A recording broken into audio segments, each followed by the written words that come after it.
হালকা খিদের জন্য কিংবা বাইরে কোথাও ট্রাভেলসে যাওয়ার সময় আমরা কিন্তু বাড়িতে এইরকম মুখরোচক চিড়ে ভাজা বাজার থেকে কিনে আনি। আর এই চিড়ে ভাজা বানানো যে কতটা সহজ আপনারা দেখলে বুঝতে পারবেন। আর আওয়াজটা শুনছেন একদম মুচমুচে, আর এটা বানানোও কিন্তু খুব সহজ। নমস্কার, কেমন আছেন সবাই? আশা করছি সবাই খুব ভালো আছেন, সুস্থ আছেন।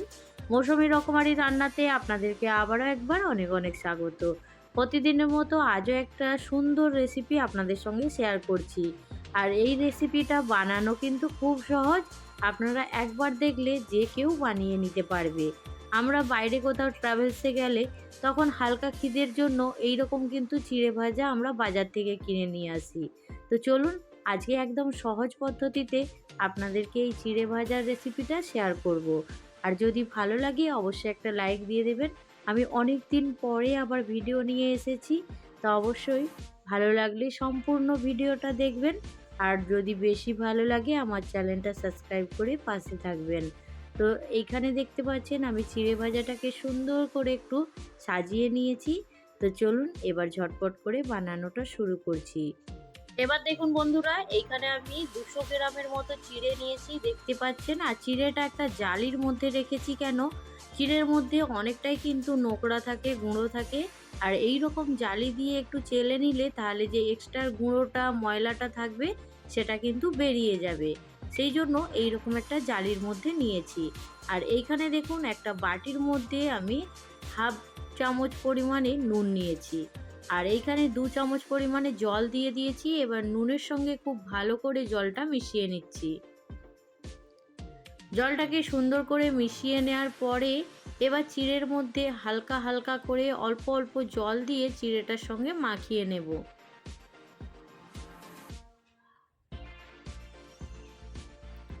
আর এইভাবে চিড়ের সঙ্গে যদি মাখিয়ে নেওয়া হয় তাহলে ভাজার পরে চিড়েটা একদমই আলু না লাগবে না, আর খেতে কিন্তু বেশ ভালো লাগবে। তো এইখানে দেখুন আমি হালকা হালকা করে চিড়েটাকে সুন্দর করে একটু মাখিয়ে নিচ্ছি। তবে খুব বেশি জল দেওয়া যাবে না, সেটার দিকে একটু লক্ষ্য রাখবেন। এখানে দেখুন আমি 3 চামচ আর একটু পরিমাণে জল দিয়েছি। এই জলটা হলেই কিন্তু আমার হয়ে যাবে। তো এইখানে সুন্দর করে এখন চিড়েটাকে মাখিয়ে নিচ্ছি। আর নুনের সঙ্গে মাখিয়ে নিলে এইভাবে চিড়েটা কিন্তু সব দিকটাই একদম নুন সমানভাবে ছড়িয়ে যাবে। তো এইখানে আমার চিড়েটাকে সুন্দর করে মাখানো হয়ে গেছে। আর দেখুন চিড়েটা কিন্তু একদম ভিজে যায়নি, শুকনো আছে। আর এইভাবেই অল্প জল দিয়ে সুন্দর করে চিড়েটাকে মেখে নিতে হবে। তো এইখানে আমার চিড়েটা মাখানো হয়ে গেছে। এবার এটাকে এখন সাইডে রেখে দেব। এবার যে নুন জলটা রয়ে গেছে এটাকে এখন রেখে দিচ্ছি, এটাও কাজে লাগবে। চিড়েটাকে সাইডে রেখে দিয়েছি। আর এইখানে দেখুন আমি কিছুটা পরিমাণে চিনেবাদাম নিয়েছি। এই যে নুন জলটা দেখতে পাচ্ছেন, এই নুন জলটা আমি চিনেবাদামের ওপর দিয়ে অল্প করে দিয়ে দেব। দিয়ে এবার খুব ভালো করে এখন একটু মাখিয়ে নেব। তো এইখানে নুন জলটা বাদামের সঙ্গে সুন্দর করে মাখিয়ে নিচ্ছি। দেখুন বাদামের সঙ্গে নুন জলটাও সুন্দর করে মাখানো হয়ে গেছে। এবার এটাকে সাইডে রেখে দিচ্ছি। আর এইখানে দেখুন চিড়েটা একদম ঝরঝরে হয়ে গেছে। চলুন এবার গ্যাস অন করে চিড়েটাকে ভেজে নেব।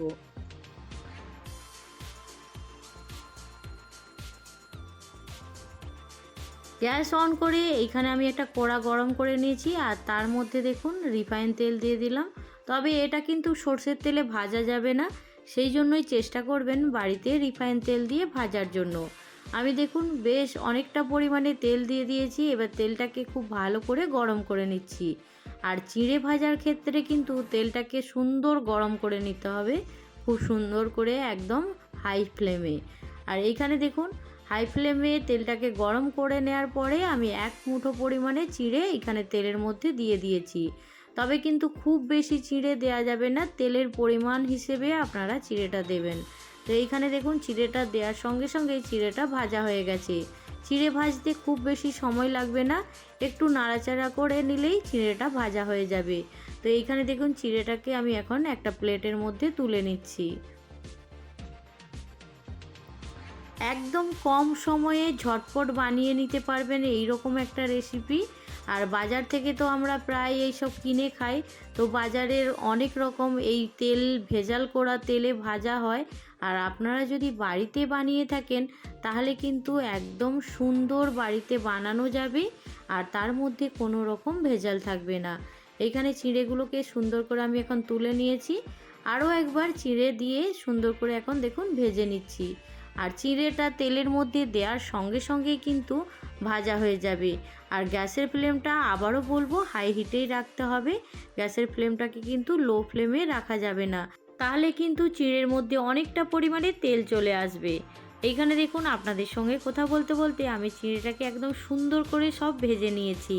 ভেজে নেওয়ার পরে কতটা সুন্দর লাগছে, আর একদম কিন্তু হালকা মুচমুচে হয়েছে।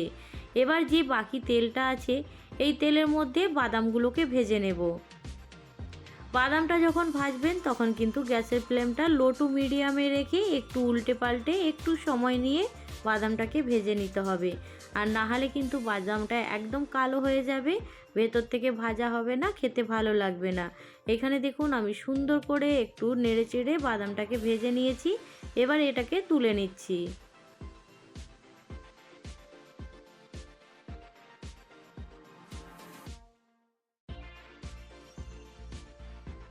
বাদামটাকে ভেজে এইখানে দেখুন চিঁড়ের মধ্যে দিয়ে দিয়েছি।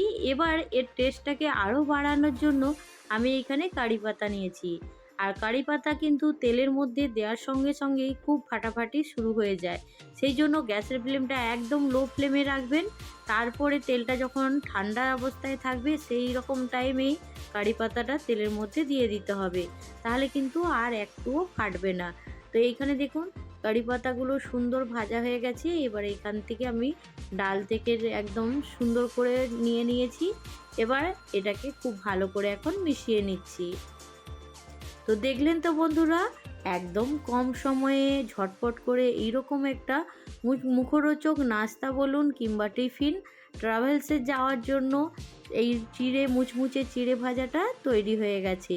ওপর থেকে একটু শুকনো লঙ্কা দিয়েছি, এটা যদি প্রয়োজন হয় দেবেন, না হলেও না দিলেও কোনো সমস্যা নেই। এখানে কারি পাতাটা তবে দিতে হবে, এই কারি পাতার জন্য টেস্টটা বেশি ভালো হবে। তো আজকের রেসিপি আপনাদের কেমন লাগলো জানাতে ভুলবেন না, ভালো লাগলে অবশ্যই একটা লাইক দিয়ে দেবেন। আজকে যারা প্রথম আমার চ্যানেলে ভিজিট করছেন, আপনাদেরকে যদি এই রেসিপির কোনো অংশ ভালো লাগে আমার চ্যানেলটা সাবস্ক্রাইব করে পাশে থাকবেন।